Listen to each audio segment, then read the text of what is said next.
And we're live. How's everybody doing in there? Let me know how you can hear me.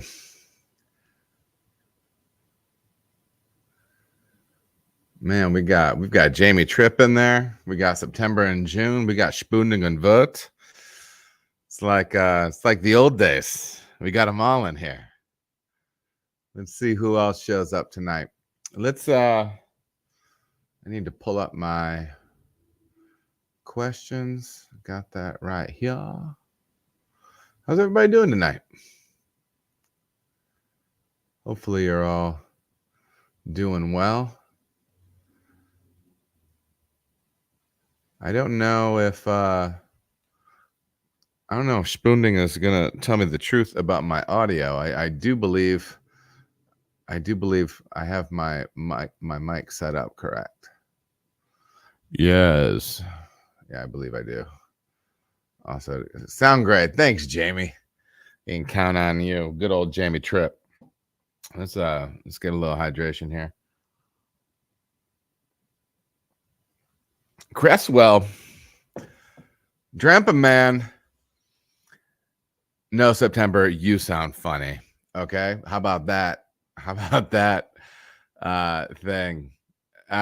September, I'm glad you're able to see that video that I sent you. It was it's powerful stuff. How about we do this? Cresswell, I don't know if I've seen you before, man. If I haven't, welcome. And welcome anyways, but maybe this is your first live stream. At least jumping in the chat. Love to see it. Jamie, I will hit up this question here in just a second.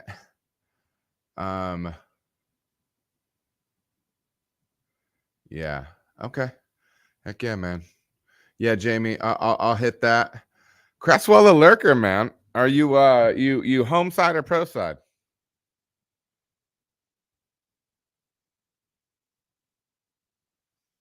All right, let me you toss that answer in the chat, and I'm gonna start doing the thing.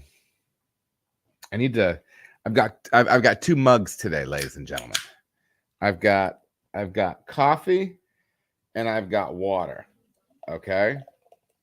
And I can't just drink. I just don't want to drink out of the can for this one. So let's cue this up correctly. I've got coffee in one hand, water in the other. Okay. Branded gear, branded merch. All right. This is just, it's like a teaser. You know what I mean? I'm a little dry today. So I'm going to have some beverages here to help keep me appropriately lubricated for today's live stream.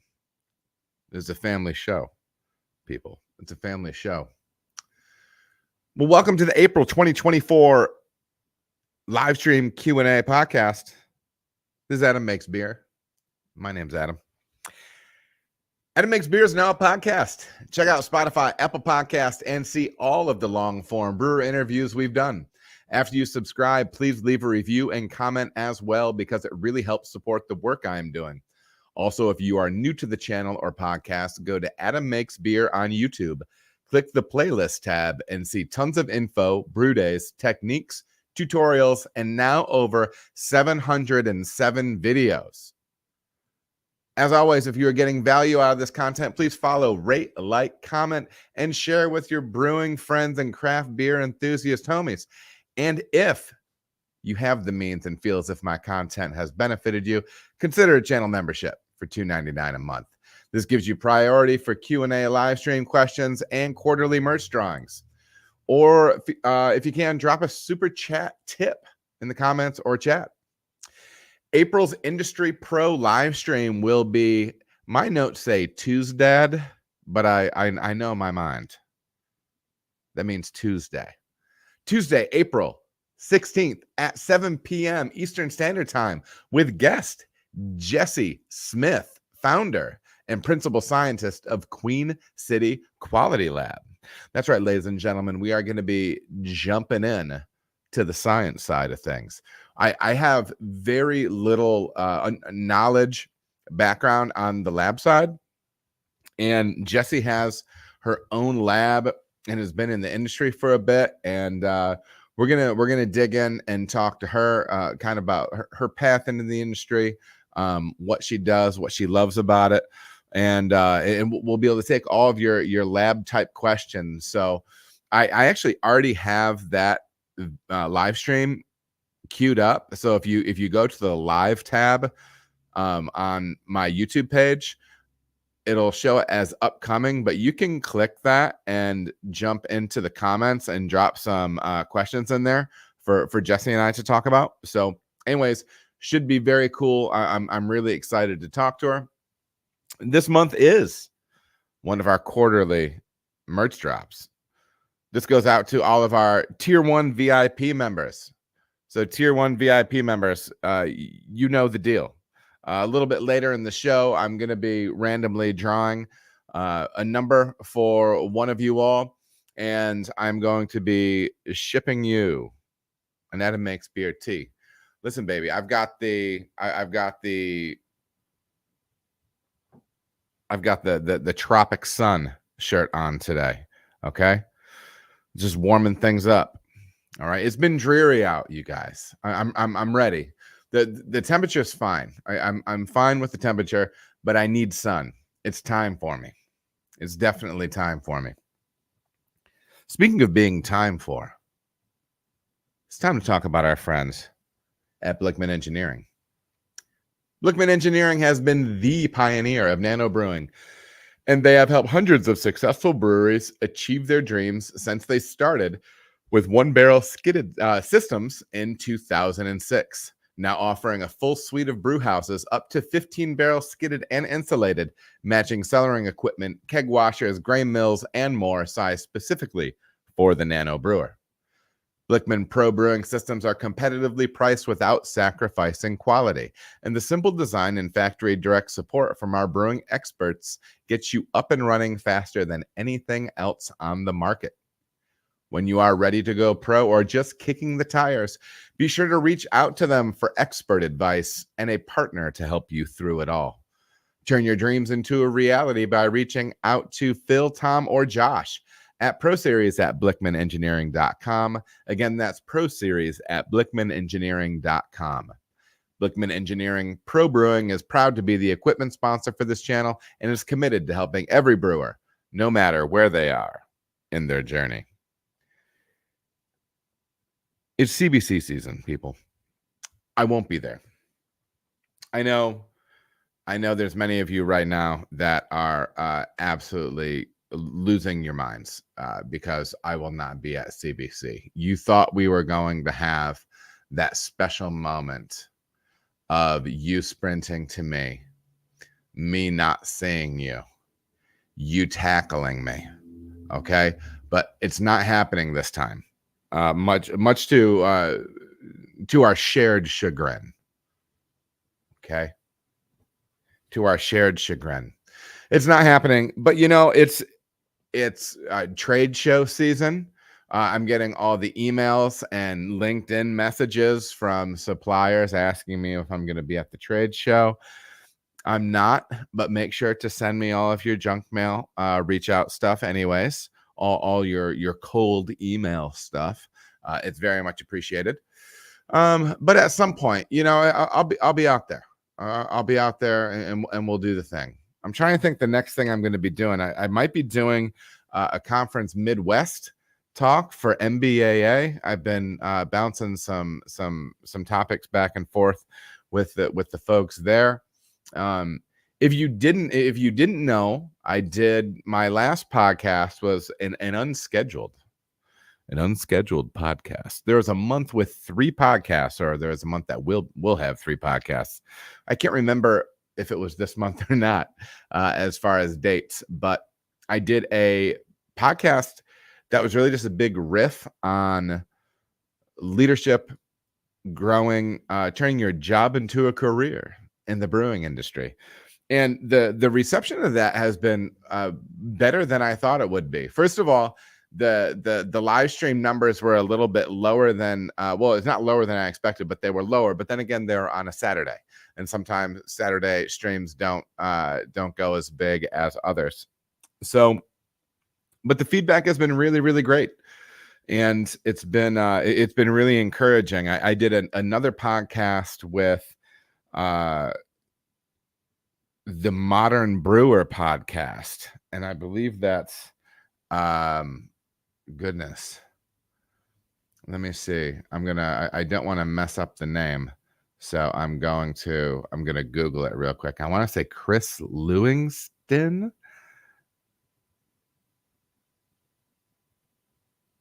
Let me see. The Modern Brewer. This is good. Brewer pod. This is good. Chris Lewington. Yeah, I was pretty darn right. Jorge, what's up, man? So that was a lot of fun. Boom, here, camera. Boom, that guy. If you have not checked out his podcast, he's a gentleman from England who does a pretty cool podcast. He does have some focus on sustainability and some different things like that. So he had my goofy butt on, and we talked about leadership and developing your career. And then I gave another talk to a group of college students this past weekend, and I'm really like kind of trying to work up this whole thing. So kind of on this, talking about CBC, my hope is for the next conference season to have some topics brushed up on that might get me in as speakers at these conferences. One of them is the job to a career notion and things like that. So if you have not checked out that podcast, check it out, because even if you're not in the industry, or even if you never want to be in the industry, I think there's some good stuff in there, and you should be able to, maybe you can pull a little value out of it. You know what I mean? Also in the chat is Mr. Tunes. I don't know if I've ever seen Mr. Tunes in the chat. And we've got Peanut Butter Galactic. Dang, boy. We got them all in there. We got new ones, old ones. Cresswell Homebrewing, man. Love it. Awesome to see you in the chat. Awesome to see you in the chat. So yeah, I mean, do I go straight into this? Maybe I will. This is the April Career Corner. This is the second month in a row that I'm kind of talking a little bit about what's going on with the job and everything like that. And again, it's just a chance for me to talk out loud on that stuff. We can kind of track that. It's a way for me to hold myself accountable to some things. Professionally, both in the brewery and on the YouTube side. Like I said, I'm really working on the leadership stuff. I'm really trying to push myself, hold myself accountable to being a servant leader, and all the things that I think are a part of that. Work has been good. I'm working on we're coming up into busy season. And so I'm trying to wrap up a series of training videos for the brewery that'll support the SOPs that we're doing. So that's cool. That's exciting. And yeah, I'm finding all the time that I can always get better at communicating. And yeah, it's always best to talk to somebody before emotions start growing. And I'm not talking about like really anything hardcore specific at work, but I had a couple conversations with some of the team, and it's always better to talk about something as soon as you can in a non-emotional way, right? Like if you need a minute to cool off from something, that's fine. Yeah, wait to have that conversation. But if there's something on your mind, talk it out, bring it up, talk it out. But yeah, right now I feel like I'm getting a little bit faster in the cellar. I'm getting a little bit more confident because I do have a fair amount of time spent on managerial stuff as well. So I've been there since August, late August, but my reps aren't all the way up. They would the way they would if I were just hired to be on the floor. So, anyways, it's been pretty good. And yeah, just doing the thing. Gearing up for a busy summer. Been very busy with some travel. And been away from my family a little bit on weekends, which is always stressful for me. I need them and I love them. And yeah, listen, I'm a lot to handle. Okay, I have I have emotional needs. I need to be listened to. If you couldn't tell from the last 2 years of this podcast. But yeah, anyways, I'm glad to have my people back. We're gonna have a little bit of change coming up. I'm gonna have my second oldest son back for the summer and maybe for a gap year between doing some missionary work and doing going to college. And then my big boy is coming home for a bit. I think he's going to be looking to move closer to his lady friend after graduation. But yeah. So anyways, that's about that, you guys. Let's jump into it. Let's jump into it. Water, not coffee.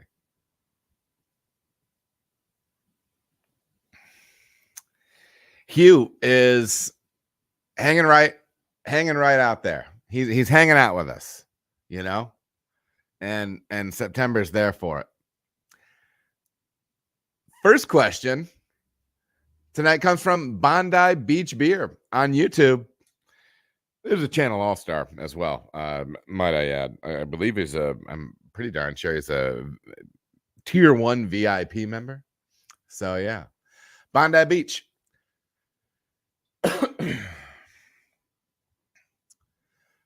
I'm finding one of my beers is pouring with 0 head or foam, and it is going a little bit tart. When tapping a fresh keg on this particular line, it returns to a great beer with head, but soon returns to a shabby state with about a quarter of a keg left. What is going on here? P.S. Lines get cleaned fortnightly. I'm gonna need to Google fortnight, or can somebody in the chat please tell me how long a fortnight is? That 2 weeks? If you're cleaning your lines fortnightly, that's a good way to do it. So you're not thinking that's a line cleaning thing, because you mentioned that they're cleaned with some regularity. I'm finding one of my beers is pouring 0 head and is going a little tart. When tapping a fresh keg on this particular line, it returns to a great beer with head, but soon. That's strange, man. And let me tell you why. You talked about line cleaning, and maybe there is an issue with that line, and I'm not sure what your draft system looks like. But if you're in a situation where all you have to do is swap out some pretty cheap beverage hose, some pretty cheap beverage tubing, yeah, Drempa, man, it is 2 weeks. Listen, I'm a man of the world. I appreciate it. Sometimes I feel good when I know what things mean, even though the rest of the world probably already knows what they mean. But Drempa Man comes through in the clutch with letting us know that a fortnight is 2 weeks. So he is washing his lines every 2 weeks. That's good, which is within spec for something like that. But what's strange is the variable seems to be that the beer is fine in the keg, and then it's on this line and it's going south. I mean, I do very much think that you're looking at something on the service side, right? And there can be multiple things there. Even if you're line cleaning, it can be challenging to clean lines appropriately, meaning to an appropriate temperature, especially if you're trying to run caustic at a certain temperature. Sometimes people don't have appropriate equipment to run the occasional acid run on something like that. So, it can be anything from the hardware, anything from the coupler, as Drampaman is saying, on into your lines. I mean, it is obviously you're talking about a pH drop, so you're getting some tartness. And now an interesting thing that you'll see is you'll also see that as acidity of a beer drops, the its ability to maintain a foam stand decreases as well. So I was doing an experiment some years ago with a homebrewed beer that I made, and I'm trying to remember what it was. I think I tried to make a Berliner, and I didn't have a lot of great information uh, in front of me. And I think there's better info now available on how to do some of those quick tart beers or beers with lactobacillus. And it wasn't tart enough. And so what I did was I grabbed some lactic acid and I started dosing it. And I had multiple sample cups. And so really I was kind of doing this exercise. And don't get mad at me for saying, well, you're adding acid to the, lactic acid to the beer or whatever. I mean, it had somewhat of a tart base to it, but it wasn't as strong as it should have been. So as I was dosing these up, I remember listening to years ago, Jamil Zainashev, probably on the episode on Berliner, and talking about foam stand and how when you get to a certain acidity level that foam stand doesn't want to stand up anymore. And the interesting thing is the one sample that I dosed and the head just collapsed on it once I got it to that pH. I don't remember off the top of my head what it was, but as soon as that head fell, that was the one I tasted, and I was like, "Oh wow, this pops. This is getting in the range, right?" So yeah, it does sound like you're driving something like that. The strange thing to me though is that it wouldn't necessarily signal, or at least a lot of strains of lacto that we know, because a lot of those strains like to work warmer, far warmer than your cold room temperature. But you do have something going on that's driving things down. I would look at all the softs on that for that handle.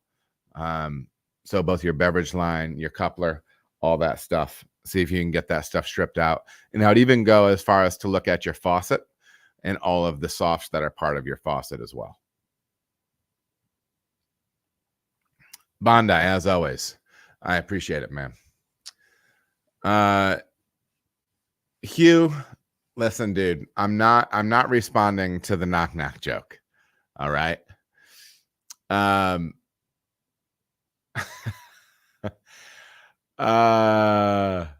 Let's see here.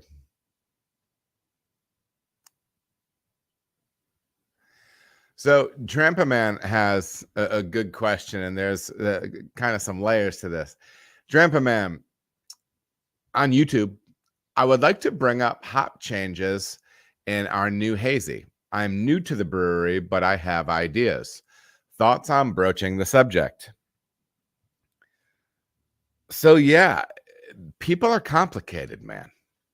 I remember one time I worked at a place and they brought me in, and one of the reasons they brought me in is they said that they wanted, another like experienced recipe writing mind in the brewery. And I remember I was asked my opinion twice about beers, something recipe wise that could be tweaked. And I gave the suggestion, received zero feedback, and then I was never asked again. I think sometimes people like the idea. Sometimes I think a lot of people like that idea of saying, "Oh, well, as a manager, I have an open door policy." Some managers like saying that up until like it comes to like actually having the open door, right? So I would tread carefully with this. I would take the temperature of the situation. If they are asking you for feedback or your thoughts or what you would do differently, then that conversation is easier to have. I would never approach it dogmatically. I would say something like, if the conversation has been brought up to you, being like, oh, like when I think about it, I just always like to think about, a different combination of hops that could work in this, right? And so bring it up like you're spitballing, I would never bring it up as a negative, as your thoughts deriving as a negative from the original beer, because egos can be fragile.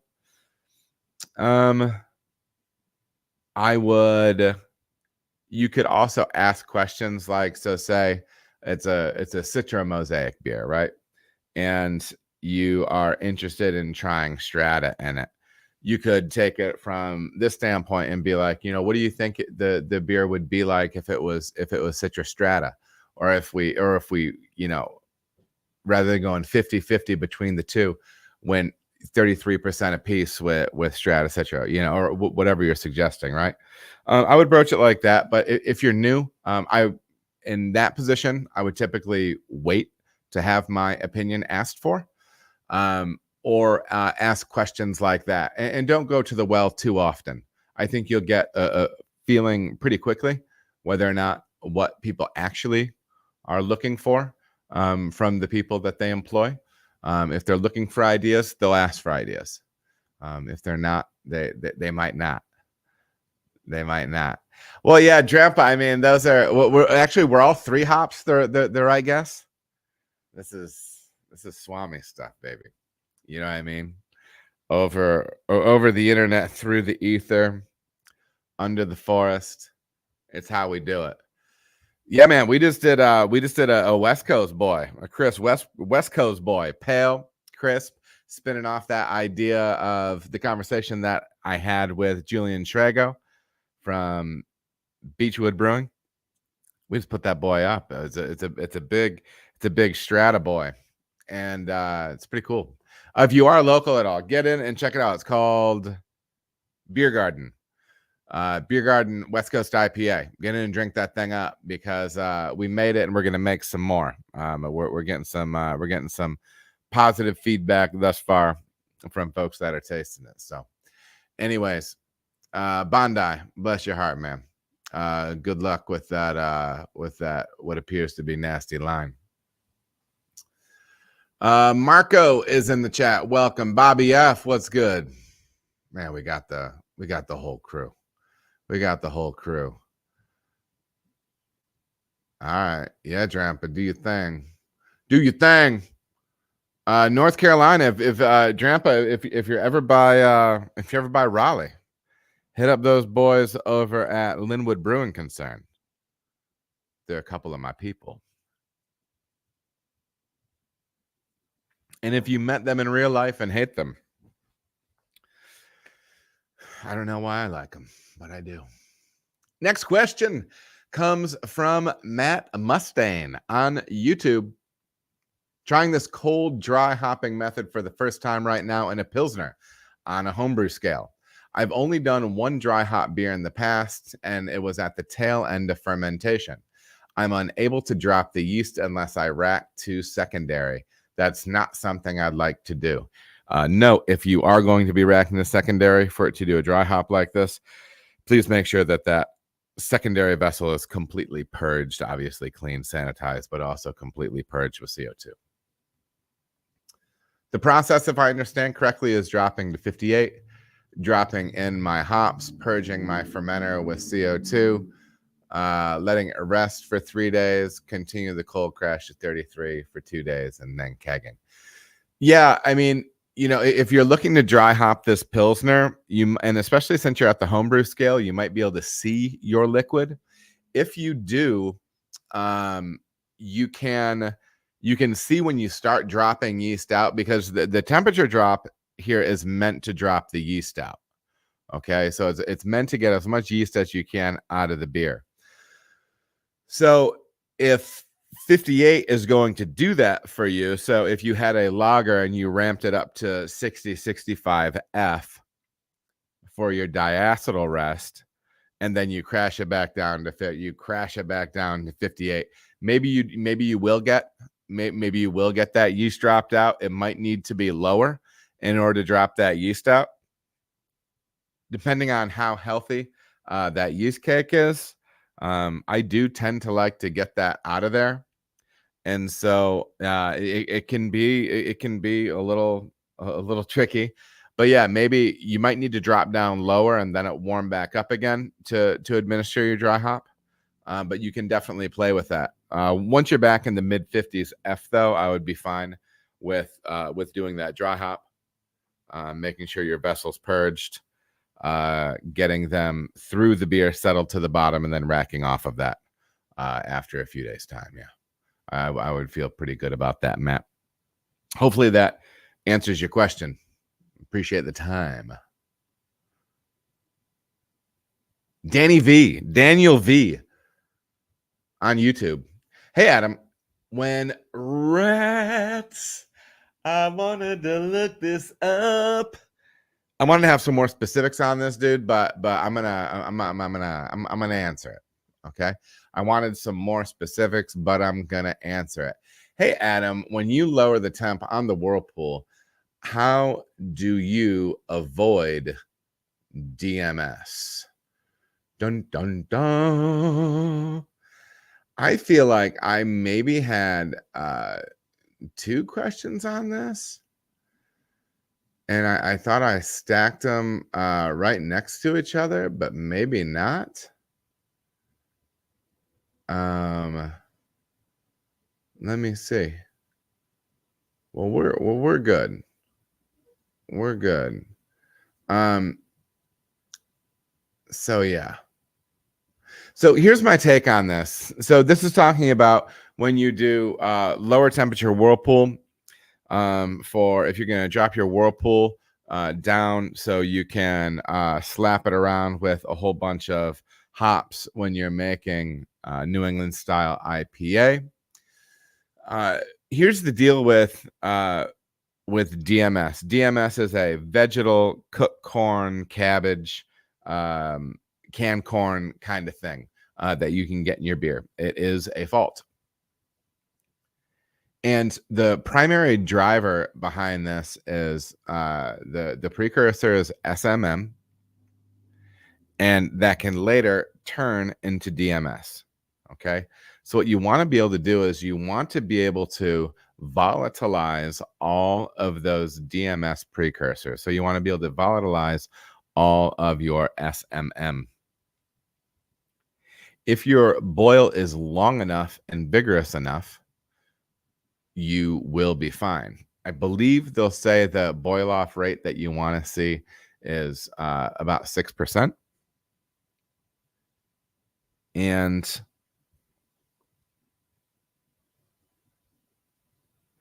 it's that vigorous boil and that evaporation that will help to denature that SMM. All right. A lot of times people say, well, if you're in a covered vessel and you have it to where the steam can't go anywhere, that SMM can't volatilize. That's why you have a stack, different things like that. But the key player here is that boil, right? Because what people always say is, well, you can do a 60-minute boil on a 2-row beer, which is lower in DMS precursor. But with a Pilsner malt, it is higher in DMS precursor. And again, think about this, because it's paler, it's received less kilning. The more kilning you get, the more precursor is driven off, right? Let's see, we're using those Canoggins here. And so in my understanding that the half-life of SMM is 45 minutes at a boiling temperature. Okay. So if you double that, that goes up to 90 minutes. And so that's what everybody says your Pilsner malt needs a 90-minute boil. Now, I don't know with all of modern malts if this is the case. That might not be the case. For some changes, I know some people that do 60-minute boils on their Pilsner malt beers, and they make great beers, and they don't have any issue with DMS. However, though, some of them might have direct fire kettles that boil way more aggressively. They might have more evaporation, more boil off than I do.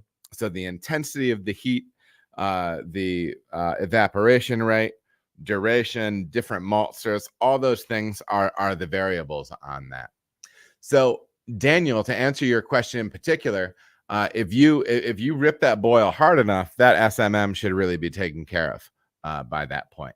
I've used that technique a lot, and I have never experienced a DMS issue with it, even though I was using Pilsner malt. So a malt more likely to give you DMS. So I was this close to saying DMX. Thank you for the question, Daniel. Thank you very much.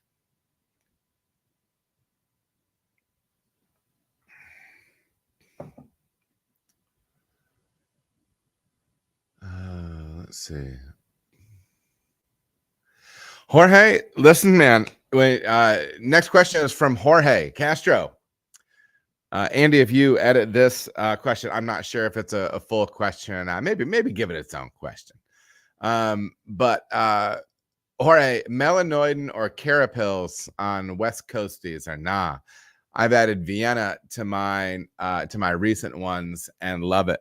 I would try, if you're trying to go West Coast, me personally, my personal preference, I love for those beers to be very dry and very pale.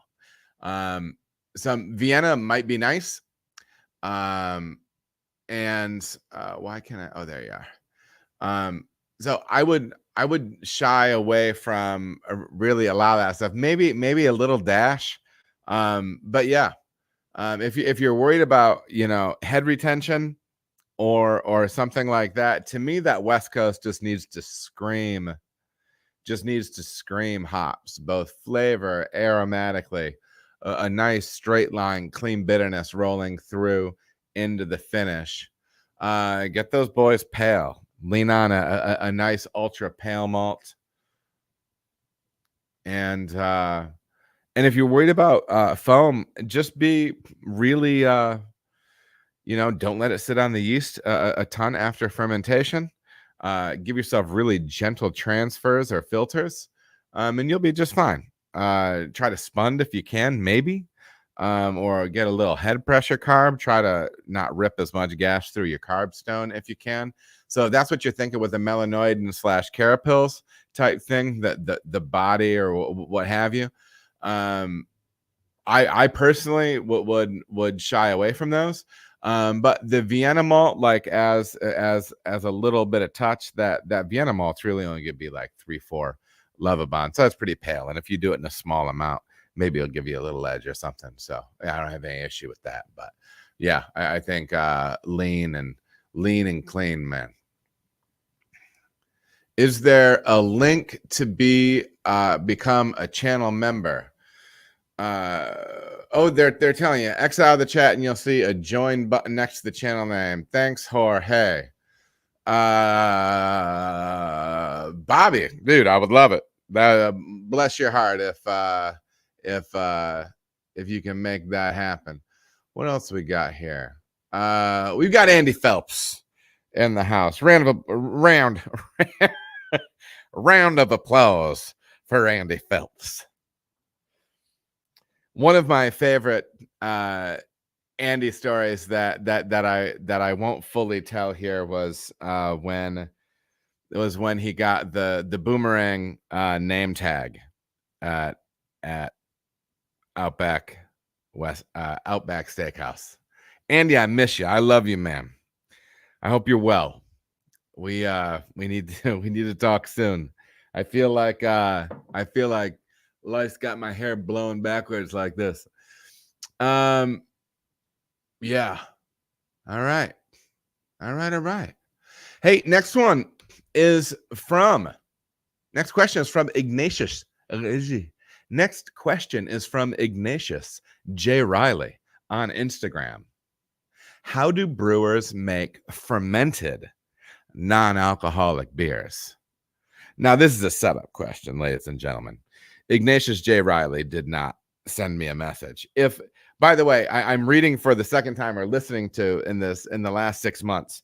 I was doing some driving over the weekend, and I just wanted something light and enjoyable to listen to. And I was listening to Confederacy of Dunces. It's an absolutely genius book.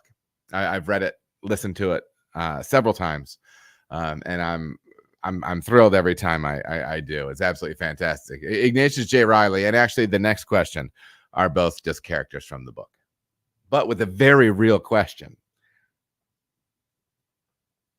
I have two NA beer questions coming up right here, and this kind of to stoke the fire on this NA beer conversation, because I believe I'm going to be having a conversation with the Honorable Richard Price from Escarpment Labs here maybe in a few months for our one of our industry pro interviews. Smart guy, lab guy up in Canada, and they just started dropping some NA stuff. And I hit him up, and we haven't set up a date or anything like that, but I want to start greasing the skids a little bit with some NA beer talk.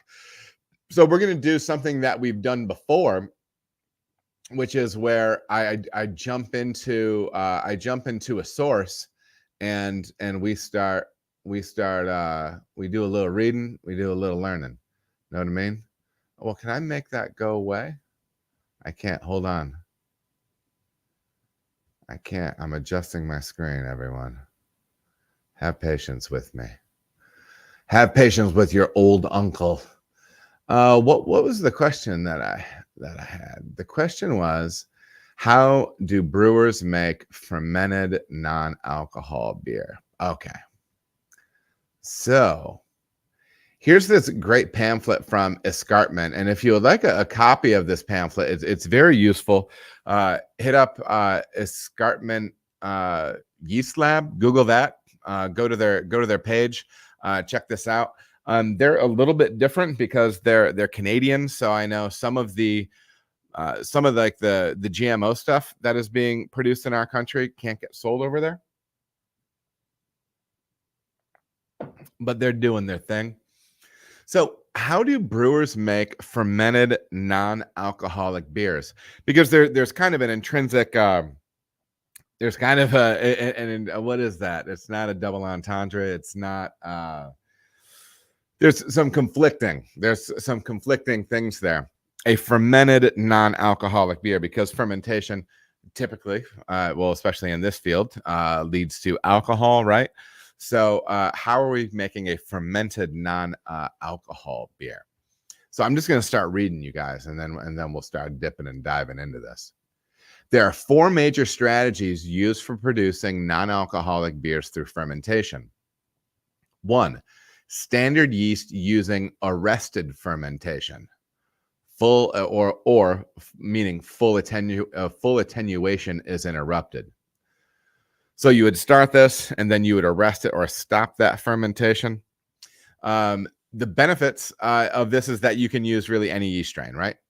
Drawbacks: missing the cold crash and removal of yeast by a couple of hours can mean your beer is over the 0.5% ABV. Risk of fermentation intermediates such as acetaldehyde, green apple, or DMS. Okay, so some of these you get fermentation kicked off, and then some of these non-desirable precursors can be made, and then usually they're cleaned up later in fermentation, right? But if you arrest that fermentation, stop that yeast's ability to continue to process sugar and or clean up byproducts, or undesirable byproducts, I should say, you don't have the ability to get rid of those byproducts. Right? The next major strategy for producing non-alcoholic beer through fermentation is a maltose negative yeast. And this means it only ferments glucose, fructose, sucrose, and it attenuates only 10 to 25%.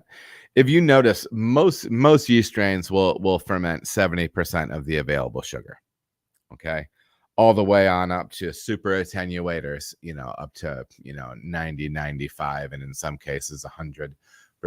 They'll eat it all. Okay. Benefits to taking this approach is that it's an easy process. It's a set it and forget it, and you're done in a few days. Drawbacks: there's limited flavor expression possibilities compared to many Saccharomyces yeast strains. and it has low to no flocculation is typical with these maltose negative yeasts. And so what this means is that yeast wants to stay up in the solution. It's not going to flock. It's not going to stick together, get bigger and more dense and drop out, right? It's more powdery, and it's going to stay up in solution. The third major strategy that you can use for producing non-alcoholic beers through fermentation is a maltotriose negative yeast, meaning it does not ferment maltotriose, and it attenuates about 50 to 60%. Benefits. You can use maltotriose negative S. cerevisiae yeasts and their benefits, flocculation and flavor. Drawbacks. Also at risk of fermenting and over attenuating the wort. So in a situation like these and with some of the others, you're going to start with a lower density wort in my estimation, and it's going to knock things out like that. The fourth and final one that we're going to talk about is cold contact fermentation. Wort and yeast are mixed while cold. The benefit of this process is that it's very simple. Some drawbacks are there's very little fermentation that actually occurs, just enough contact between yeast and wort to call the resulting product beer. All right. So there's historically been some problems with NA beers, and some of them have to do with the way in which they get to the point to where there's less than 0.5% alcohol. You can change the flavor of some things with those processes.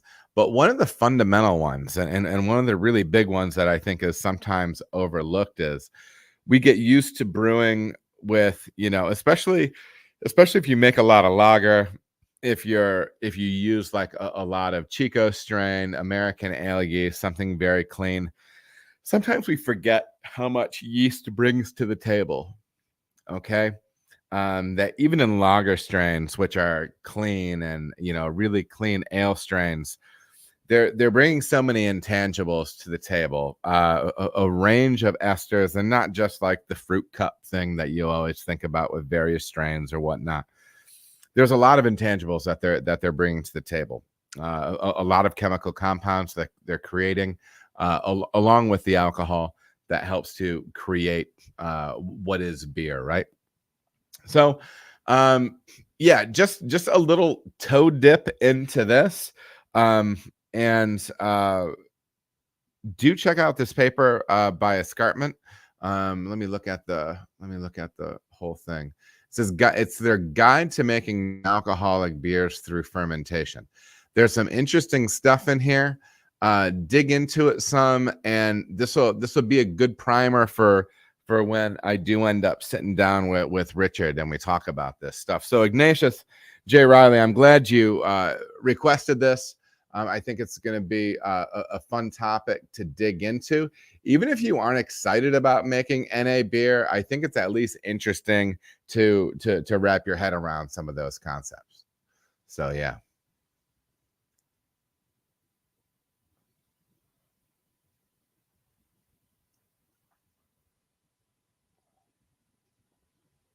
September and June asks, hey, Adam, given all the basic yet adhered to protocols, how long should a light beer, Kolsch, light, Helles, last in a serving tank before showing signs of age, cardboard, oxidized, and or DMS? September, I mean, honestly, I would, if you're getting to the point where you're getting like cardboard oxidized stuff, there's something that needs to be updated process wise in the meantime, right?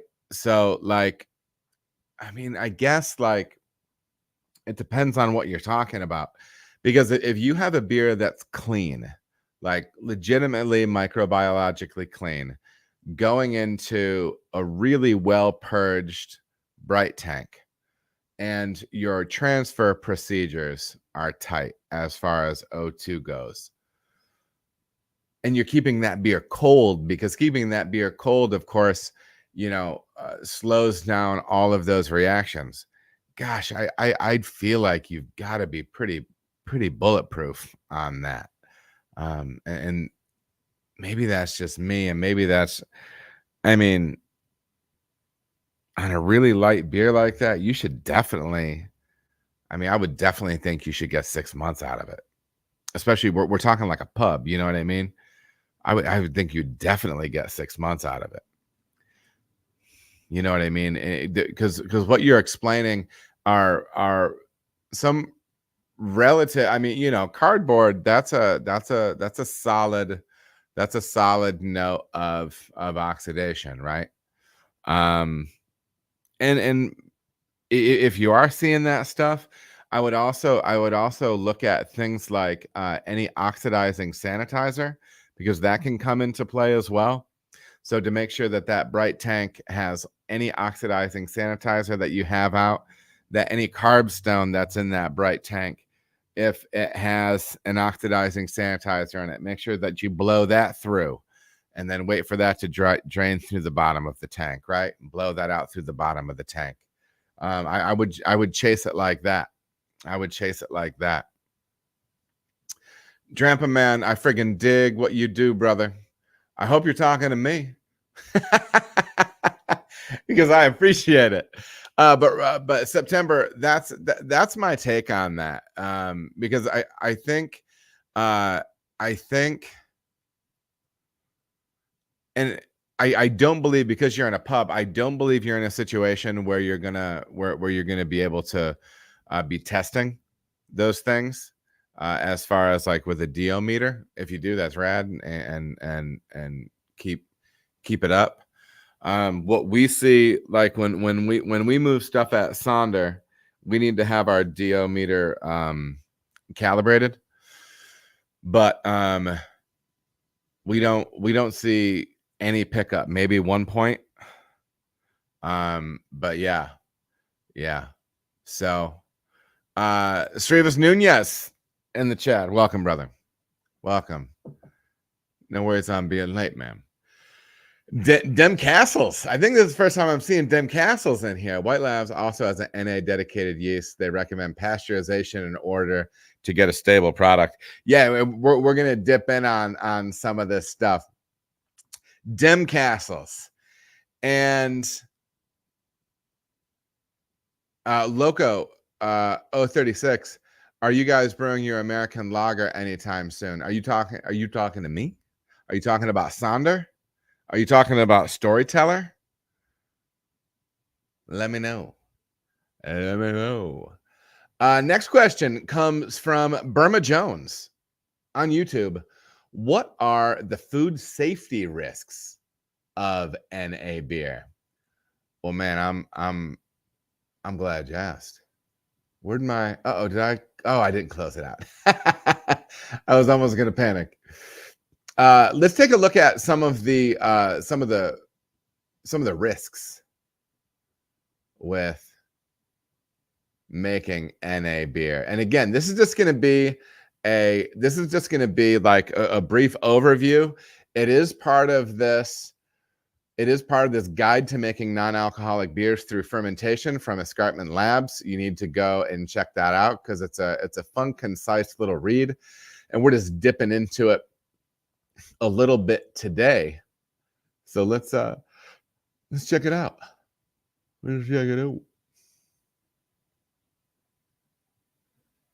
All right.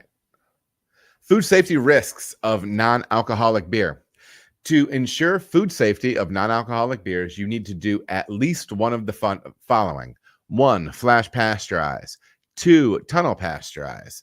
3, sterile filtration. 4, acidify to below pH of 3.5. And that might be an eyebrow raiser for you, because you might know that that's lower than typical. Okay. Even so, there are risks associated with the production of non-alcoholic beers. When it comes to producing a safe food product, there are several factors you can control to keep fermented foods safe for consumption.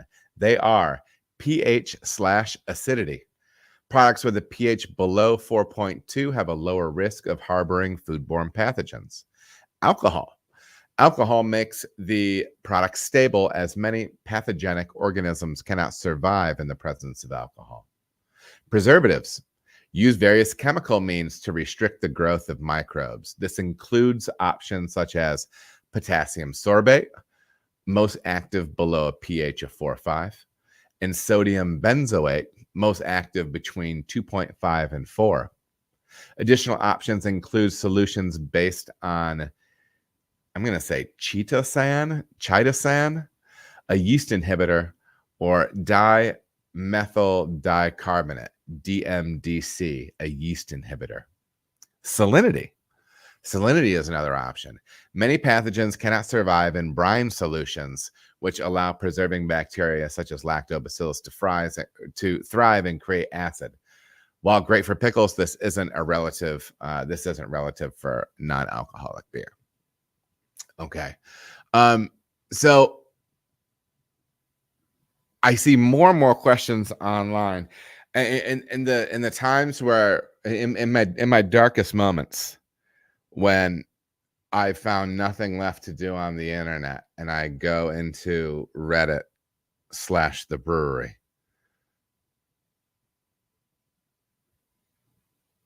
and I peruse some of the angry / honest questions / angst of that subculture. You see people talking about NA beers more and more often. This is a big topic. There's multiple lenses with which to look at this, and there's a lot of ways to handle it. I've seen some people that just kind of want to haphazardly just start doing their thing. And especially, I think you're asking for trouble. So this is why you're seeing the Brewers Association, Escarpment, and some different resources like this start to pop up. But check this thing out, and I don't know. We'll see what we can get into, and I'm looking forward to maybe getting Richard Price on here from Escarpment and chatting with him. Are you guys brewing your American lager anytime soon? Yeah, Loco, we have that. We have it in the fermenter right now.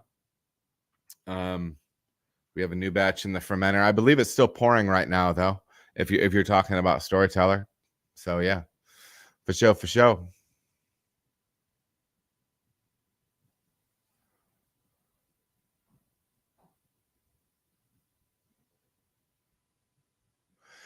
Dem Castles with the question.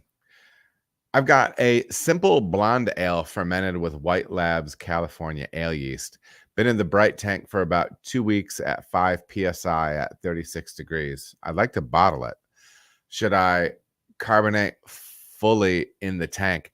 I would Dem Castles.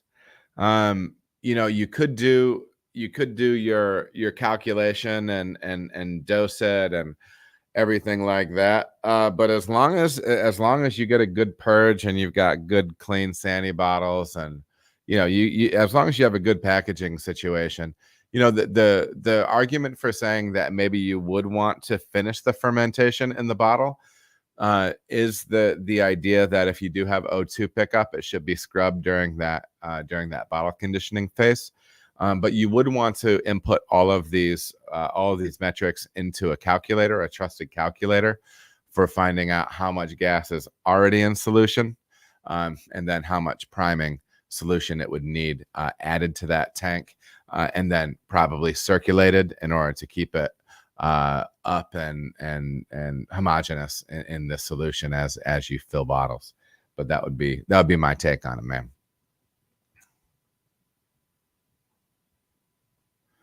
And love the channel. Thank you. I appreciate it, man. I appreciate it.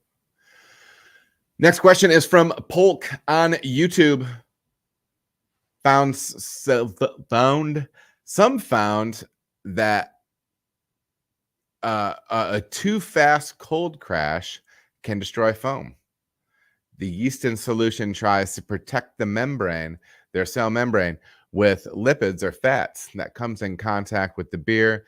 And we all know that fat molecules destroy foam. I think I heard of that on Brewlosophy if you want to know more. Yeah, man, it's interesting. I don't have a great answer on this.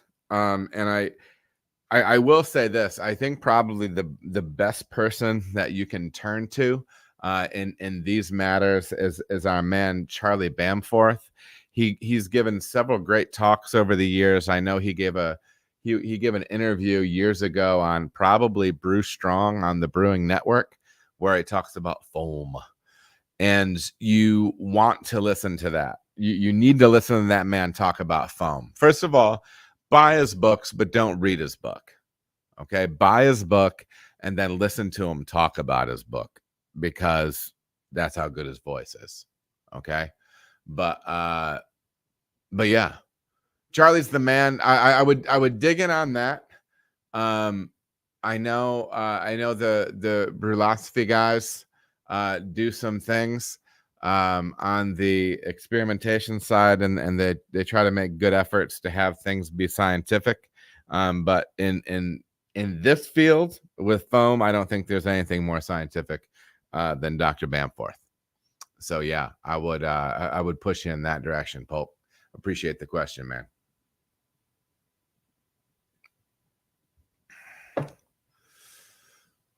Cerveza Misioneros.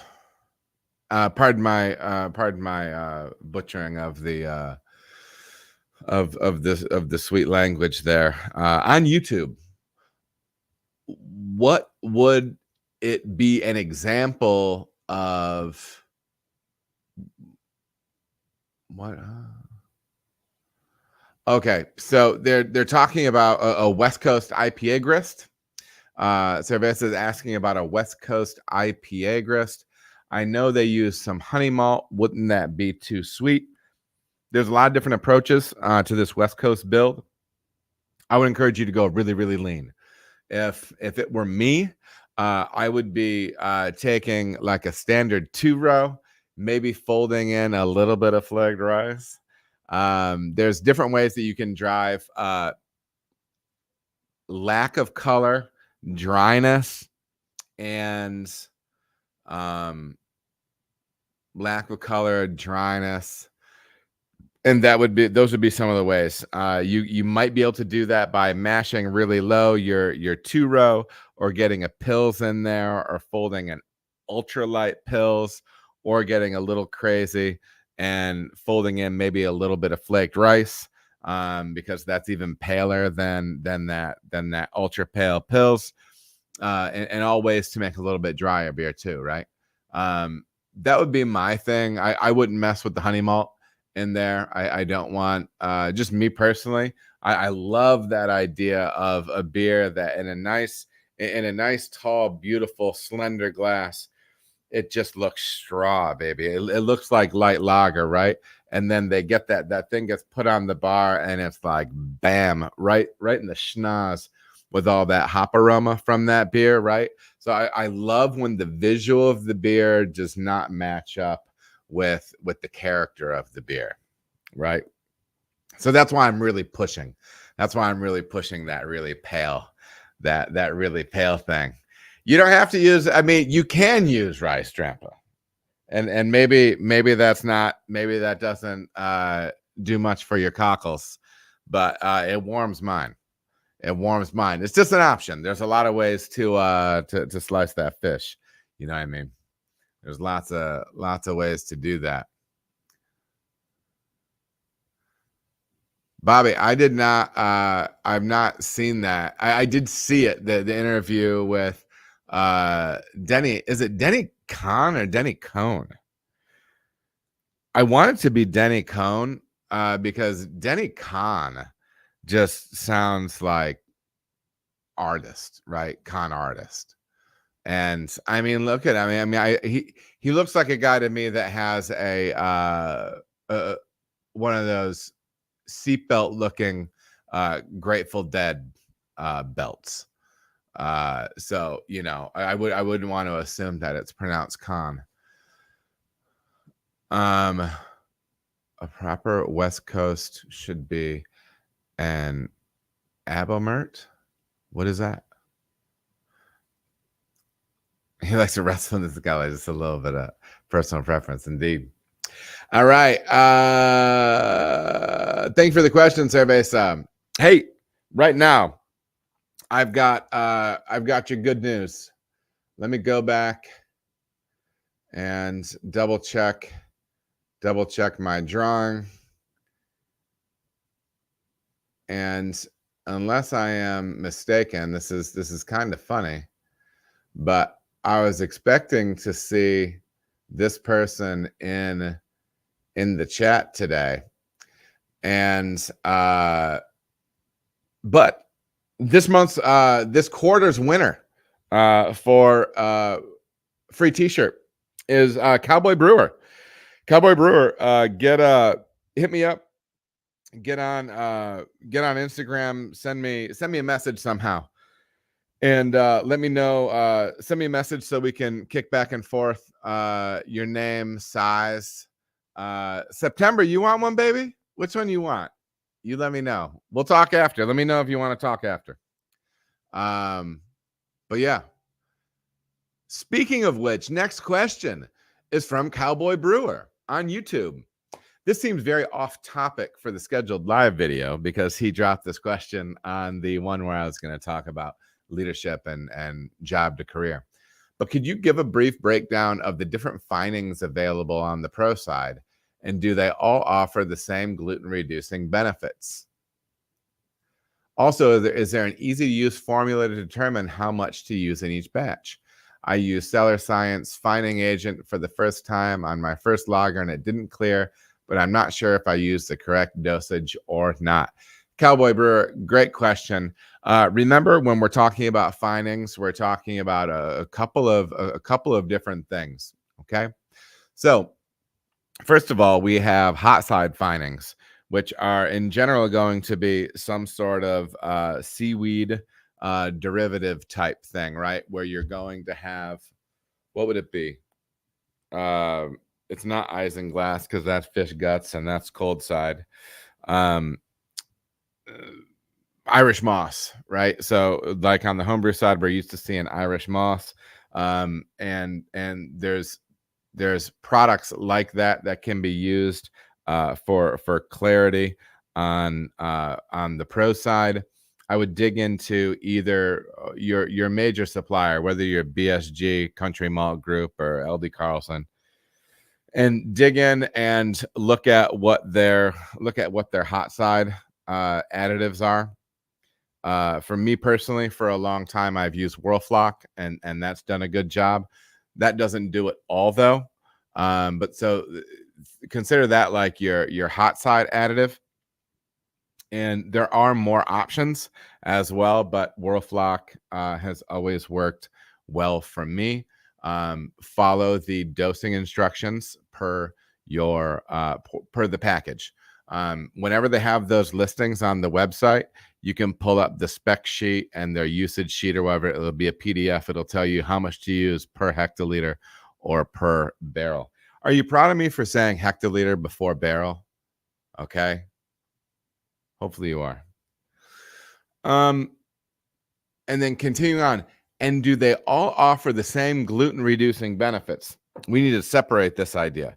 The only one that I know that has a gluten-reducing benefit is an enzyme that is built for clarity and increased filterability of that beer, but that is an enzyme that goes on the cold side, and that's the only one that I know that impacts gluten reduction, and that is Brewer's Clarex, Clarity Firm on the homebrew side, and there is a calculator for that. Pardon me, I'm sorry. I still don't mute it in time. Hold on.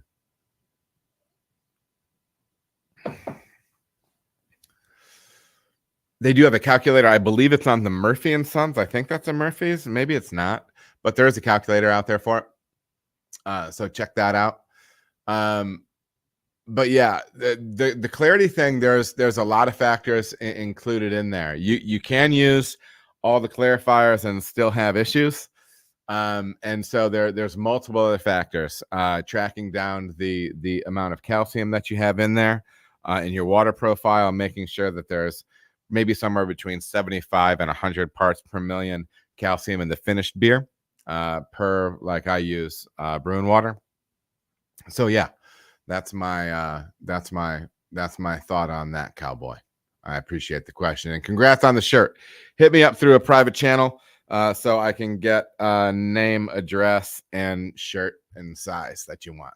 Congratulations! It's one of the two benefits of being a tier 1 channel member. Next question comes from another drummer. Hey Adam, quick question. In the video, you were using Warrior hops for bittering and said Warrior on the video, but halfway through the video, you started saying Magnum, and Magnum is on the recipe. Do you bitter with Warrior or Magnum? Yeah, that's funny. That's an older video. To me, I use those all as one.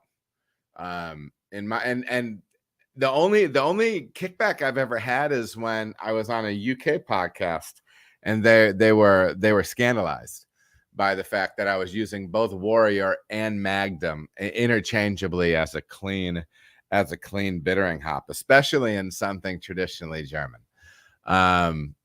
But yeah, I mean, I don't know if you can tell the difference between the 15 IBU that I'm getting in my Helles at 60 minutes. If you can tell the difference between Warrior and Magnum in that beer, you're probably a better man than I am. But yeah, I use those things interchangeably because they are both high alpha, low cocumulone, smooth bittering hops that I think are a really good fit for bittering additions. So that's why I mix them up, because in my mind they're interchangeable. So yeah. Anyways, appreciate the question, another drummer.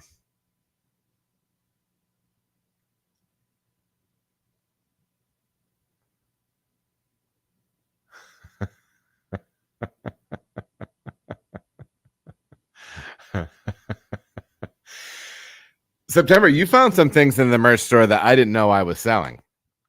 So maybe there's another merch store out there that I'm not aware of that's capitalizing on my rock solid brand. You know, it could be. It could be. You guys are a hoot. Next question comes from Kiko Man Soy Sauce Man on YouTube. What about packing lines with sanitizer before transfers? How would you deal with possible PAA pickup in that situation? I would do this. 1, I would make sure that I thoroughly purged all of my transfer lines.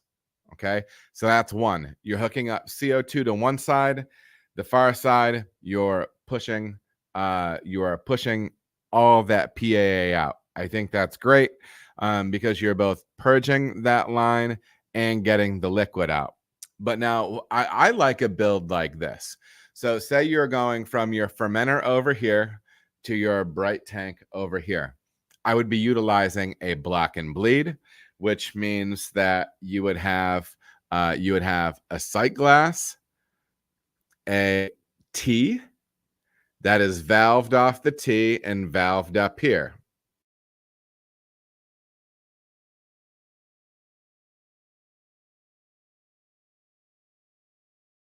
Off this side T valve, I can dump to the drain. That's what I refer to when I talk about a block and bleed. I would put a block and bleed both on the tank side, the fermenter side, and the bright tank side. So that way you could hook your gas up you could make your connection to both tanks.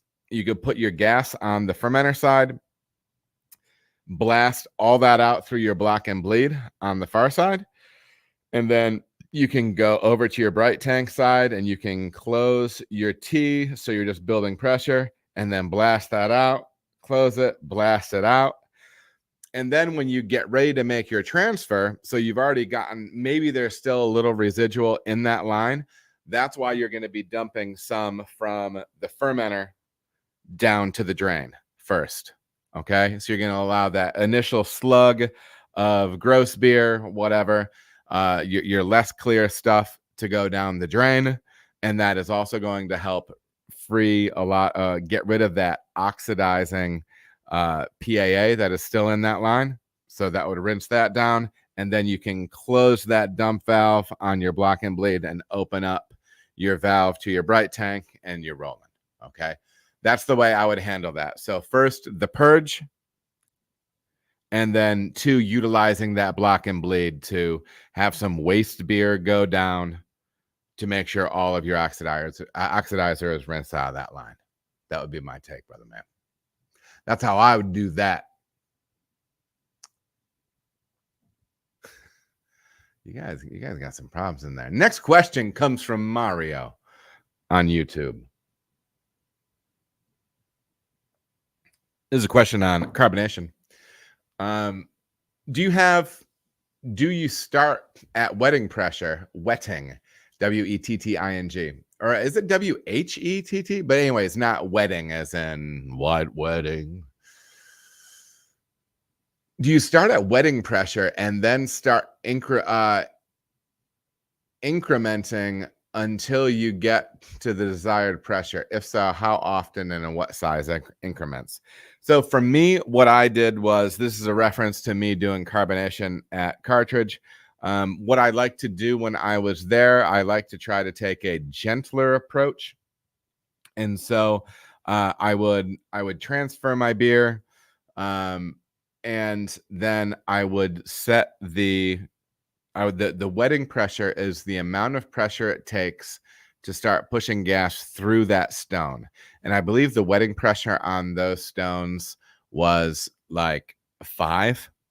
And so say I wanted 10 PSI on that tank, because that tank was at 32 degrees or close to 0 or something like that. I would set my temperature, I would set my CO2 line to 15 PSI, and I would have it attached to my carb stone, and I would just crack the carb stone lightly, and I could hear it go, just have a little bit of gas going in. And then typically I would let that just go overnight, like very gently, because the reason I had it just cracked is because I didn't want to just blast a whole bunch of gas in there, and denature a whole bunch of pro foam proteins. And then usually I would come in the morning and it would be right there. It would be the pressure minus the wetting pressure.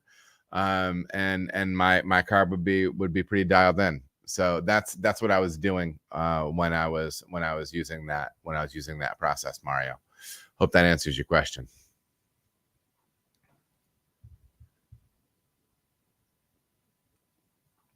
Hey, Adam. Oh, this is Stefan on YouTube. The international nature of YouTube always blows my mind. Hi, Adam. I'm a new brewer, 300 liters atmospheric, in the south of France, and love your videos very much. I think you are very humble despite all of your knowledge, and I dig it. Well, thanks, man. People saying nice stuff tonight. As if there's another night when people aren't saying nice things. Are you kidding me? You guys are always so kind. Question: what kind of volume should I expect to drain from the bottom valve in a conical tank in percent approximately after my fermentation is done? 1 week, gravity 10-10. And is it harmful to keep a little yeast in the tank during resting time? Thank you for what you share and keep that smile. Best wishes. Well, Stefan, a couple of things here. Yeah, I mean, so if you have a racking arm on your tank, typically what I like to do is, so to kind of answer the last portion first, once I'm cooling a beer down, I like to start taking really gentle yeast draw-offs, YDOs, or I like to drop the cone out of the bottom of those tanks. So I try to get as many solids out of the bottom of the tank as I can, whether that be in harvesting for another pitch or just going to the waste with it. I think that once you do that, you probably want to do that a couple times a week in order to make sure that you're not just having it sit on dead yeast. So you do want to keep dropping that stuff down. I think you're going to see a fair amount. I think you're going to see a fair amount, like, and when I was doing 15 barrel tanks, think about your racking arm. I mean, it wouldn't be uncommon for me to be able to get a racking arm like halfway. So it's pointing straight up. You can rotate it halfway. So, maybe you have a couple barrels of waste, depending on how much yeast you've gotten off of it, or how much dry hop material or whatever. If you're looking to minimize, if you're looking to maximize what you're getting out of your fermenter, and you're concerned about waste like that, I would maybe try to push those fermenters a little bit as far as volume, because a lot of times there is a 10 to 20 percent. There's 10 to 20% more volume in a lot of fermenters than they're listed as. So you might be able to sneak a little bit more in there. But yeah, that would be my approach with that, man. I would get yeast off as soon as you're starting to get that tank cool, and stay after that a little bit. And yeah, I mean, you're gonna have some loss, because for me, when I was on a 15 barrel tank, I would get 16 and a half barrels into the tank, and there would still, I mean, there's probably, you're probably having a barrel loss, my guess. And I know I'm making you think about some ridiculous, uh, some ridiculous units there, but maybe you can crunch those numbers a little bit. I apologize. That's still the native numbers for me in my head, but I appreciate your question, Stefan, and appreciate all the kind words. Solids out the bottom, indeed, Hugh. Question number 13. Next question comes from Dimivam on YouTube. Hey, Adam, love your content. Strong follower. Have you ever talked about reiterated mash? I'm making an Eisbach and have a 1070 starting gravity after the first mash. The second mash was almost as if I didn't even do it. I'm wondering if I should have mashed out at 75 after the first match, since maybe I halted the enzymatic activity. I've made other beers with reiterated mash and they turned out fine, but with different mash temperatures. So reiterated mash, is this like, or maybe it could be the pH of the mash, he continues. When I mash in, what would be the best range to work in? You're really always going to want to keep the pH of that mash, around, 5.3 plus or minus what you're doing. So I'm a big fan of doing, double mashes and just doing first runnings beers. So, and maybe we're just not using the same verbiage, but I like to mash and pull essentially just the first wort over to the kettle once your mash is done, grain that out, and then mash it again, and then just collect that first wort over to the kettle. I like an approach like that. The reiterated mash, things can get tricky with that, because I think you're either striking another mash with the wort, that with your first runnings wort, stuff like that. I think you can get tricky from a pH standpoint, and I'm always a little nervous about stuff like that. I know I can control that chemical reaction, that pH, and that temperature in my mash tun with the initial mash. It's a little more wasteful potentially, but yeah, that's just my preferred thing, and I don't have a ton of experience with the other, but maybe there's something in there that can help you out with what you're working with. So appreciate it, man.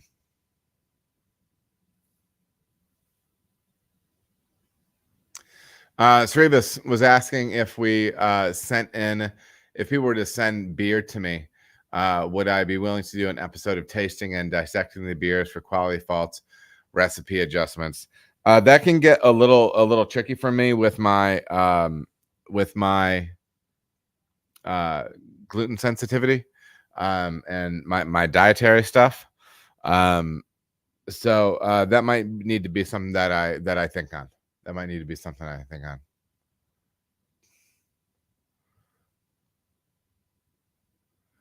Is Spooning and Vert talking about getting an AM beer award? I mean, it's not that you're not deserving.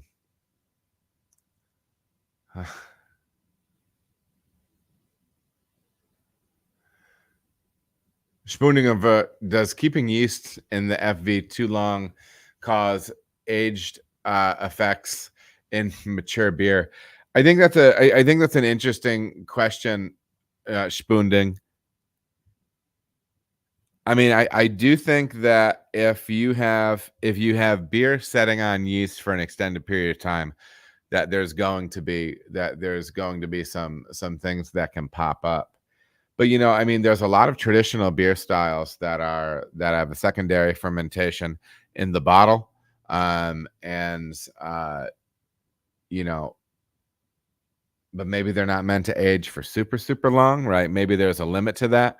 Maybe that's a good use case for if you are doing bottle conditioning, making sure that your volume of yeast in that bottle isn't out of control, so you don't have a massive amount of sediment in there. Probably being able to control for that would really help.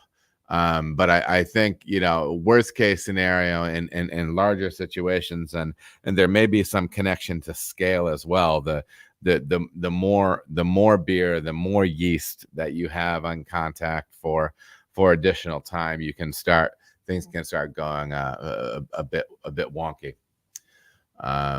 So yeah.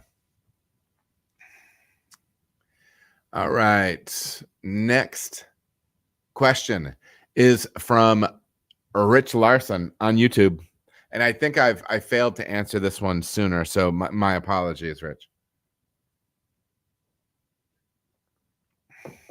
Hey Adam, I'm diving into some testing with Philly Sour. What are your experiences with repitching and/or propagation or growing a starter? I've heard repitch beers don't get as sour as a fresh pitch. That is 100% what I hear, and I believe that is 100% what Lalaman says as well with that. So you can have things go a little bit sideways. That yeast strain can be a little tricky too, because depending on how you build your grist, depending on fermentation temperature, you can have it's not necessarily as fast as some other yeast strains in fermentation. So I would just follow exactly what Lalaman recommends that you do, which is fresh bricks. Every time, I believe they have a PDF that will outline a list of things that you can do that will help you dial up and down your build or the intensity of lactic sourness that you can generate with that. Some people might cringe at this, but if you want more acidity and you have a final beer that needs some more acidity, I think you should do some small size titrations with some food grade lactic acid and see if you can give it an additional punch that might help round the beer out nicely.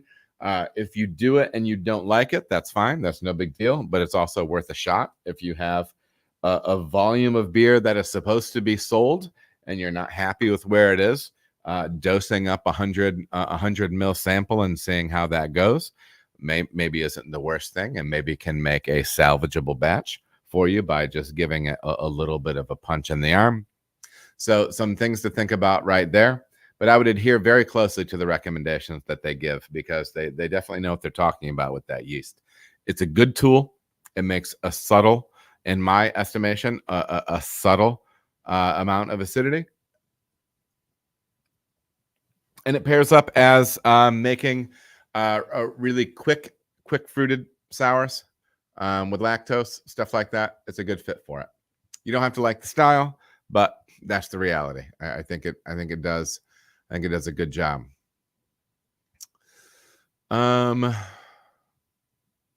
Next question is from Tim Rehack.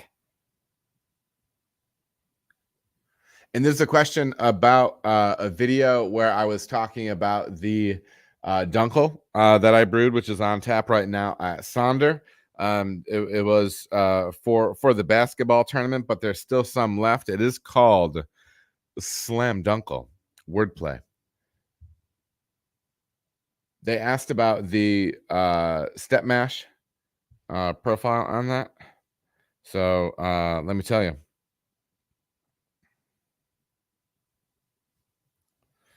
The step mash profile actually went in the first rest. This is going to be in C. Rest 1 was at 62C, which ramped probably within 5 minutes up to 66. And then when it hit 66, it kept right on climbing up to 68 for a 30-minute rest at 68. And then went up to 72 for mash out for 5 minutes, and then we started Verloff. Okay, so that was the build on that. We're looking to get the strike was a little bit lower than expected, and so maybe the beer is might be a touch drier than what we originally targeted, but that's just what the steam jackets were doing that day and everything like that. But it's a fun beer. It's a fun beer style. I love Dunkel. Just a great style, and I'm pretty pleased with how it turned out. So if you're local, get on in and let me know what you think about it.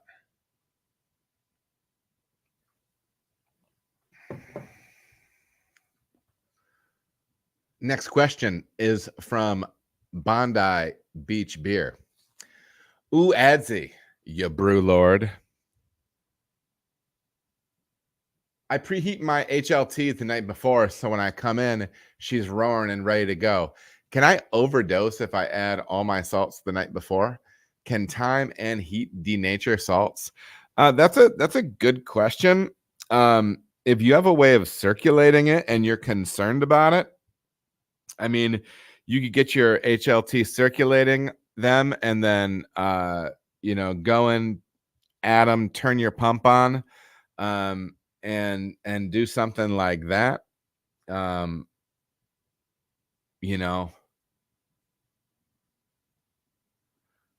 don't think you're gonna over dissolve as you say anything there. I don't think you're gonna change too much. What you are gonna want to be sure of, though, in a situation like this, you want to be starting from a base water standpoint, right? So you want to make sure that the entirety of the water in your HLT is actually your base water. And so what I mean by that is if you want to be dosing your HLT, you're going to want to make sure that you've used all that pre-treated water and essentially have that thing like rinsed and then filled again with your base water so you know what to dose with. Because say you only use 80% of the water, then that means there's still 20% of those of those salts and or acid additions in there, right? So you can start making a weird water profile. So if you are doing something like that, and I believe you probably have a small HLT, which might be very well suited to this, maybe have it hot, get them mixed in. If it's a real concern, I don't think there should be. But then also, big picture, make sure that you're emptying that completely before you'd be starting from scratch by adding your salts and acid in again for your next full batch, right? Just something to think about, Bondi. I was actually talking to another Australian about you, man. What's his name? Oh man, I'm brain farting right now. I had him on the show. I was just on a call with Steve Hendo Henderson, Rockstar Brewer Academy. I was just on a call with him this past couple weeks. He mentioned that he knew you. But anyways, I appreciate the question, man.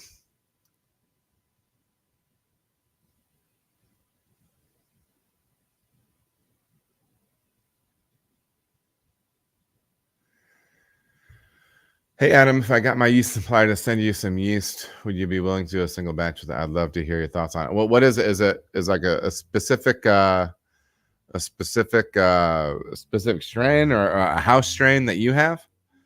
I don't know if I probably wouldn't be able to have the capacity to do that, but I'm interested to know what you're talking about. Next question is from Dimivam on YouTube. Could you steep oat flakes so as to not take the space in the mash tun if it's already full with malt? Will you still extract what's needed from the oats? This question was asked by Dimivam, and then somebody else, a comment champion, swung in and said, no, oats need enzymes from the malt in order to convert complex sugars into fermentable sugars. That's absolutely correct. And then there's another question. What would you say is the potential of oat flakes as far as gravity points per gallon? According to Beersmith, you get 1037 out of that. So less than you would like out of a base malt. But sometimes I feel like it's even less. Sometimes in beers where I'm heavier on oats, sometimes I feel like I have some efficiency issues, and sometimes I chalk it up to that. I guess it could be a louderability issue by a beer with a lot of oats, and it being a bigger beer too, maybe. But yeah, you definitely need those. You definitely want those mashed. You definitely want those mashed with enzyme with malt capable, having enough diastatic power, enough DP to convert itself and some adjuncts along the way. Appreciate the question, Dimabam. Next question is from Iseo Vids and Riv Rivera on YouTube. Two questions, similar tact. So let's get into it. Adam, what calculator do you use to determine the amount of acid needed to drop the pH to your target level? And the other question was what is considered too much in water salts in a 5-gallon batch? I've read all kinds of conflicting information regarding amounts added to RO water. What is too much and what is too little? Say in a standard IPA in teaspoons or grams. So I'll answer both of those questions. First of all, in order to really answer that question, you need to have two things happen. You need to know what your base water is. So if you're using RO, you need to know the exact build of that, which should be essentially nothing, right? Or if you're using, a local water source, you need to know exactly what is in it from an ion standpoint. And you need to have that inputted into a water calculator. I think that Bruin Water is fantastic. You should check it out. Take the time. They have tutorials on how to build that out and build your water into it. And take the time to learn that, because this is the best way to figure out the amount of acid you will need to hit your target pH. And you really should be measuring down to grams if you can, rather than leaning on teaspoons and things like that, especially when you're at a 5-gallon batch size. So dig in on that. You actually want to build out a calculator for that. Using a rule of thumb from somebody else that might not have the same water source as you, it can get really tricky really quickly.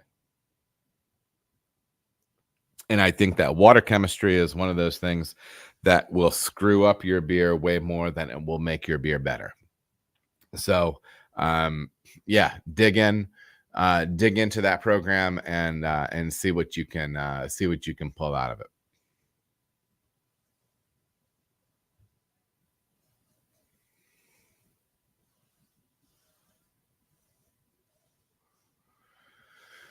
Okay. Next question is from Greg on Instagram. Had an odd occurrence today. I've been making a practice of checking my finished beer's pH after dry hopping to make sure my pH is not too high. Today I kegged 2 identical beers, split batch, just fermented in different fermenters. One beer's pH was 4.48, while the other's was 4.22. I thought 5.22. I thought this was very odd, so I double checked the beers again with fresh samples, and the pH stayed the same. I kegged them up, and the 5.22 beer now reads 4.48. What the heck? I don't think you could have different pH layers throughout the fermenter, like a thermocline, but that's the only thing I can think of. I'm just curious if you've ever noticed this.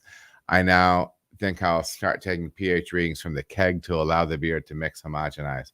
Cheers and thank you for your knowledge. That one's got me on my ear a little bit, man, because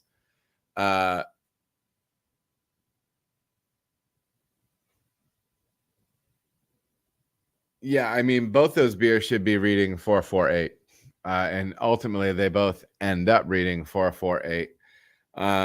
My guess is that there's an issue on the measurement side at some point, dude. I don't know, man.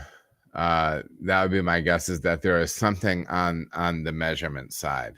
You know, yeah, that's a strange one. That's a strange one. I don't know what to tell you, brother. But yeah, I don't think you have to take it as far as that. And stratification of pH, I don't think is something that you have to worry about. Just make sure that pH probe is staying appropriately stored, that you're calibrating and all those things and taking good care of it. But that seems a little anomalous to me. All right.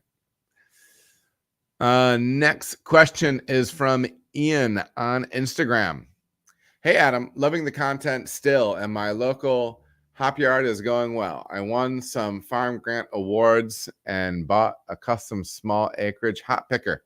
I definitely had to market to more local and smaller farm style breweries to gain traction, because their business model is brewing with hyper local ingredients. So their customers expect local terroir from a farm brewery. That's a great approach. One thing I wanted to ask you is cask ale. Why aren't more smaller local breweries doing it? I get that it's easier to force carb, bright, and fill up kegs, but my experience has been cask ale elevates the beer more. Finer bubbles, it's served at its peak of freshness, and cellar temperature brings out more flavor and just different and cool things. Plus, you can use beer engines. Yeah, man. You know, I stumbled upon this answer the other day when maybe it was a Q&A that I was doing then, or a conversation I was having with somebody. You know, what does and doesn't work. There's some people that don't like the temperature difference, the carbonation difference. But I think ultimately the cask thing is mostly an issue of marketing. I think you have to find, you have to tell somebody, you have to convincingly teach your staff why you are excited about something, help them get excited about it. And then through your social media channels, through your servers, front of house staff, that's how you build interest and excitement in something. You have to share your passion for it, right? And if you can do that convincingly, dude, you can sell anything, right? Now, I'm not saying that cask beer will be the, next hazy IPA or anything like that. But I think if you do something in a compelling enough way, you can get people on board with it. Not that it'll be the hottest thing, but maybe you can make it a thing at your place. At your place. All right.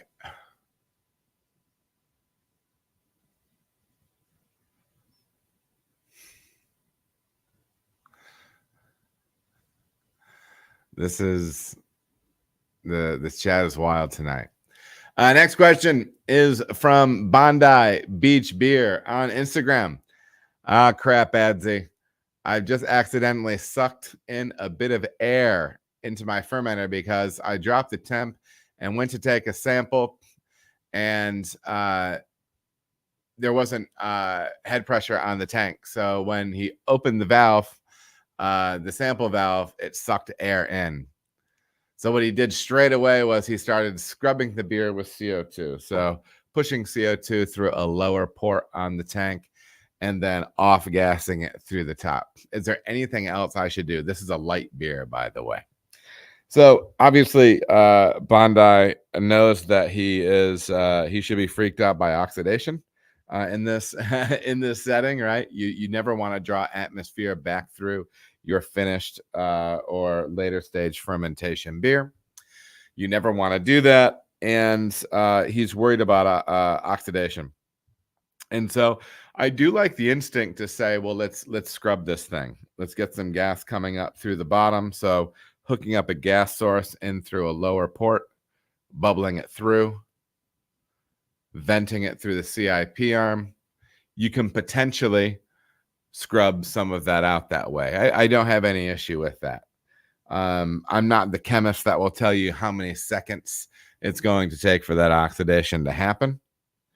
But yeah, that's a good one right there. It's a good gut move, instinct move to make. What you will want to do though is you're going to want to get that beer finished and into a package, and then obviously do sensory on it. But I would think that you would want to get that into a package and warm it and cool it repeatedly, multiple times a day. So get it hot, get it cold, get it hot, get it cold.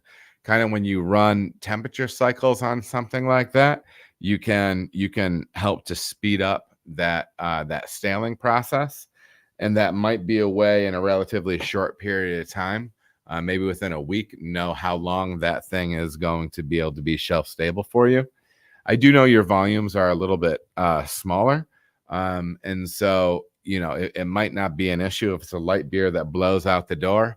You might be able to get away with it, but just stay on top of it and be honest with yourself when that beer is on tap, right? I would be tasting daily and just being like, all right, listen, do I need to pull this thing? Do I need to pull this thing? When it's time to pull it, pull it. If you can sell it all and it still has its integrity, that's great. If it doesn't, at least you maintain the integrity of your brand and your quality. All right. That would be my take with it, man. All right. Oh, and I forgot. Jamie Tripp, if you're still in the house. Jamie Tripp asks, did I already? No, I didn't answer this question yet. Jamie Tripp, hey Adam, I dropped a question in the notifications, but in case you missed it, when do you add your fruit puree, before or after terminal gravity, and or dropout yeast first? We are thinking of making a 3.8% Radler. And so the Radler is, I think essentially light beer and then lemonade. I'm believing it's like a German thing. Yeah, man, there's a couple of different ways you can do this. I typically do like, if you are going to use puree, and depending on what it is, if it's lemon, you might not have clarity issues because it might not be like a big pectin bomb, but in a case like that, I might actually be looking more for like a concentrate, because concentrates will have the color you want and the clarity that you want in the finished beer, and you can bench top that, right, and kind of do that too. And then, as it mentioned earlier in one of the other questions, you can do some things to knock the yeast out. So you could do those additions on the cold side in the bright tank when you're going in there. But then there's some various preservatives that you can add in there that wouldn't hurt that thing. If you don't want to use preservatives on the backside and the bright, you're going to need to use something up front in the fermenter that you're going to want to ferment out toward the end of fermentation. So in the back third of fermentation, when the real vigor of it is rocking and blowing off a lot of CO2, I like to add those products in late, so they can be fermented. You will have less punch behind it, when you do it like that. So I would recommend adjusting on the bright tank side with a quality. I'm going to use the term TTB approved, but you're not a TTB country. But a federally approved natural extract to help lift the nose on that, to layer those things up. I think that's a good way to do it. So yeah, that would be my advice to you. Who is this? Underkid just dropped a beautiful super chat. Just dropped $4.99 in the chat. Bless your heart, man. You the man, Adam. That's what he tells me. I'll take your word for it, dude. That's mighty kind of you. That's mighty kind of you. Underkid 22. You're welcome, Jamie. Patrick D. What's up, dude? Yeah, and Jamie, that's the idea. You said no need to be clear. I just don't want sugar and flavor to ferment out. I mean, that's really the scenario. So if you're in a situation where you can filter, and you can basically filter all that yeast out, essentially all that yeast out, and you're on the pub side, you might be able to get away with some stuff like that, maybe without stabilizing, but you might need to stabilize it. But yeah. Let me know how it turns out, Jamie. Hopefully everything's going well. For those of you that don't know, Jamie is running a place called Test Batches, and a new spot. Are you Ontario? I'm sorry, I can't remember off the top, Jamie. But it's always so cool to see to see people that have been part of this community. And they're out there doing their own thing and continue to be part of this community, obviously. So yeah, let me know. Yeah, it is Ontario. Well, I'm wishing you the best up there, Jamie. I know we're going to be hitting warmer weather soon. Usually that's when things ramp up for all of our stuff, for our businesses. I mean, every place is different, but typically the warm weather is what does it. So looking forward to you having your first busy season. Yeah, Test Batches is in Midland, Ontario. 15 beers ready on tap, man. Get in there. Show Jamie some love if you're up in that neighborhood. So, well, listen, you guys. I'm not gonna lie. This one, it's been a good day. It's been good lately, but I'm running a little bit low energy tonight. So I hope this was an all right. I hope this was an all right stream. I feel a little. I feel like I didn't deliver like I usually do. Rock Phelps, bless your heart. Saw you were streaming and thought I'd pop in while I finish my homework. Rock, I'm wrapping up, dude, and I gotta tell you, it's to my great shame that I have not touched base with you. We need to catch up, young man. I'm very proud of you. I miss you all. Hope you and the family are well. My love and prayers to you all. So yeah. Yeah, I don't know. Yeah. This is a good one. It was good. Next week I'm going to be talking to Jesse Smith. Get those questions and comments, questions in for Jesse. Jump that live stream is posted as scheduled. So get in there and we're going to be able to rock with her. She seems like a real cool woman, and we're gonna talk about the lab side of things. So get that stuff in there, and yeah, as always, be good to your people, be good to yourselves, be grateful, and we're looking forward to seeing you all next time. Have a good night. Bye.